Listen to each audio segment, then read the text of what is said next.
Okay, so check this out. It's 2148 and Earth. Man, that thing's done. Like overcooked, overpopulated, overpolluted, basically an expired planet. Here comes this dude, Jake Sully, 22 years old, ex-Marine, wheelchair bound, because he caught some bad luck in combat. So one night, Jake's out at this grimy bar trying to forget life's L's when this random dude smacks a woman. Jake's like, nah, not today. Rolls up and bang, swings on the guy from his chair. Bar fight breaks out. Then security's like, out. And they literally throw him in his wheelchair onto the street like it's trash day. Cold world, man.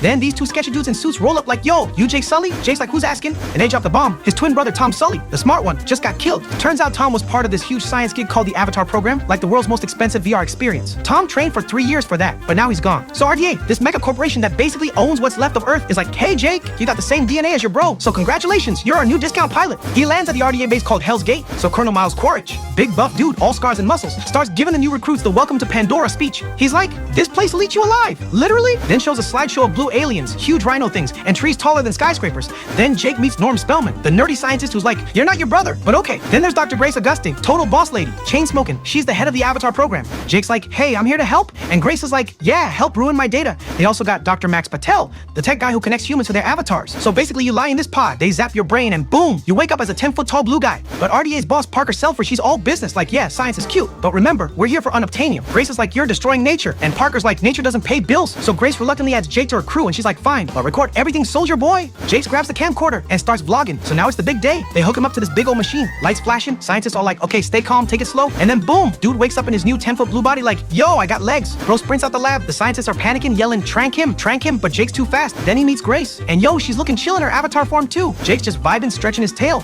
Next morning, he meets Trudy Chacon, straight up badass pilot with shades. Then the big boss Quaritch rolls up all military mode, talking like, son, I need intel on those blue monkeys home base. You get in, gain their trust, convince them to move. I'll make sure you walk again, for real this time. Jake's like, legs, done deal. Grace and Norm are out there studying plants, taking notes. Then they roll up to this old schoolhouse, like literal abandoned classroom in the middle of the jungle. Grace gets all sad, talking about how she used to teach little Navi kids English. You see books on the floor, bullet holes on the wall. Jake's like, what happened here? Grace just walks off looking guilty. Later, they're out exploring, when suddenly, these giant rhino tanks called Hammerhead Titanothers start rolling up. Grace is like, don't move. Then, rah, out of nowhere, a freaking Thanator jumps out. It's like a panther mixed with steroids. Grace is like, run, and bro sprinting through the forest, drops his gun, loses his pack, jumps off a cliff, lands in a river, splash. By nighttime, my man's lost, wet, and hungry, and then bam! These creepy little viper wolves show up. Jake swinging fire around like bat, but they're circling him, teeth out. Then whack, arrows flying, wolves dropping. Jake turns around and there she is, Neytiri. She saves his life, and Jake's like, hey, thanks, but she's like, bro, you made me kill sacred wolves for nothing. Jake's like, ah, my bad. Jake follows her through the forest. Then these floaty jellyfish things, wood sprites, drift down and land on Jake like, this guy's the chosen one? Neytiri's eyes go wide. She takes him to her clan, and it's awkward. All these giant blue warriors surround him, bows drawn, like, who dis? And her fiance Tsute. Bro's mad jealous, ready to fold Jake in half. Neytiri steps up. Awa sends a sign. Everyone freezes. They take him to the clan leaders, Etukan and Moat, Neytiri's parents. Jake's trying to act confident like, hey, I want to learn your ways. So now Jake's living double life. Days riding alien horses and shooting bows. Nights waking up back in his human body reporting to Parker and Quaritch. Grace is like, I'm moving us to the Hallelujah Mountains. No more spy shenanigans. Jake tags along with Tsute, Neytiri, Sayla, and Kaani to this crazy spot called Mons Veritatis. They're like, all right, Jake, time for the Iknemaya. You gotta pick your flying death machine and make it your BFF.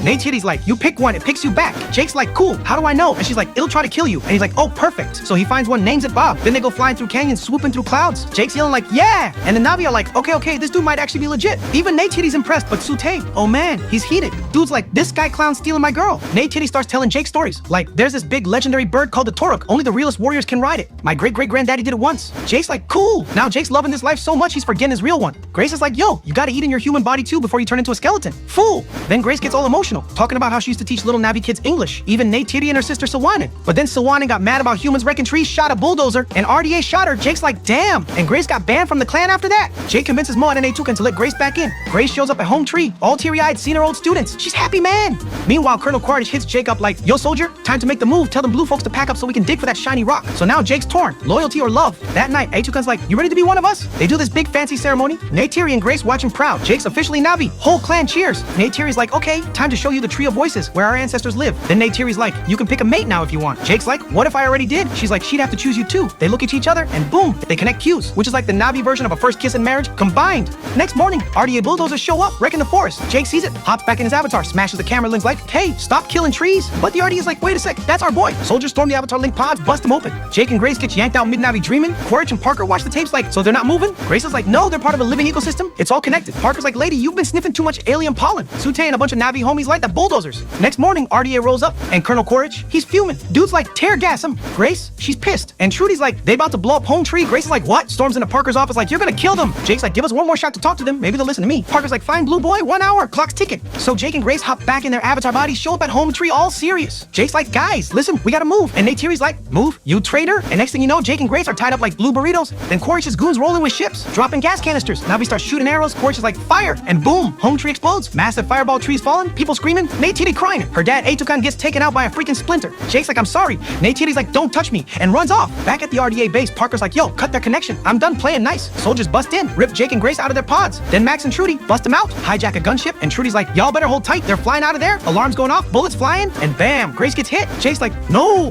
They take the whole pod container with the link units and drop it off by the Tree of Souls where the surviving Navi are hiding. Jake's like, I gotta earn their trust back. So what does my dude do? Tames the freaking great Leonoptrix. He rolls up on this beast, wrestles it midair, bonds with it, and boom, Jake's officially Torek Makto, the 6th ever. He flies in all dramatic. Clan's like, okay, fine, he's cool. Jake's like, Moak, Grace is dying, help me out. They try the Tree of Souls ritual to move Grace's mind into her avatar, but Grace passes, but before she goes, she's like, I've seen Awa, she real? Jake's like, all right, no more games, we fight. He rallies the clan, even Sute. Nod's like, let's do this. They call all the tribes, dudes riding banshees, horses looking like space Spartans. Quaritch sees all this on his monitor like, they making a what? Oh, hell no, bomb them. Next morning, boom. Battle time! Quaritch rolls in, gunships everywhere. Jake and Sute lead the Navi Air Force, thousands of them screaming, arrows flying, banshees everywhere, planes exploding, Navi dropping, humans crashing. Neytiri's banshee gets hit, she falls through the forest. Norm's avatar gets wrecked, so he wakes up human and keeps shooting from the ground like, still in it, baby. Sute goes out like a legend, dives onto a shuttle full of explosives, gets lit up, falls hero style, and Trudy, she tries to save Jake from Quaritch's giant gunship, but she's outgunned and goes down. Everything's going straight downhill, right? Then out of nowhere, Pandora's wildlife just goes beast mode. You got Hammerhead Rhino tanks stampeding, banshees kamikazing gunships, and Viper Wolves tag teaming ground troops. Meanwhile, the ship carrying the bombs, kaboom, gone. Then a Thana pulls up to Neytiri and girls riding the baddest beast in the jungle. Meanwhile, Jake's up in the sky, pulling a whole Top Gun move, dives his banshee into Quaritch's gunship, blows that sucker up. But Quaritch? Nah, this dude don't die easy. He ejects in his mech suit, the amp. He finds Jake's little camp, the one with the avatar pods. He grabs his giant gun, aims at Jake's pod, but Neytiri shows up on her Thanator. They throw hands, then bam, Quaritch kills the Thanator. Neytiri's cornered. Then Jake rolls up, skydiving off his banshee.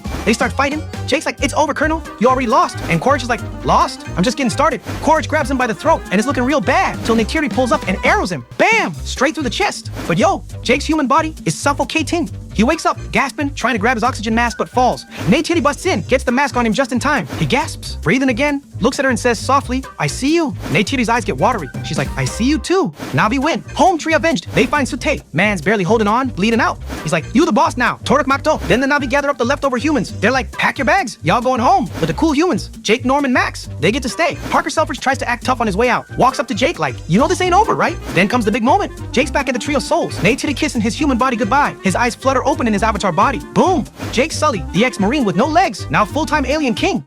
Wow, so that's it. But don't ghost me, okay? So now's the time, like the video, subscribe to the channel. And you have subscribed, right? Right?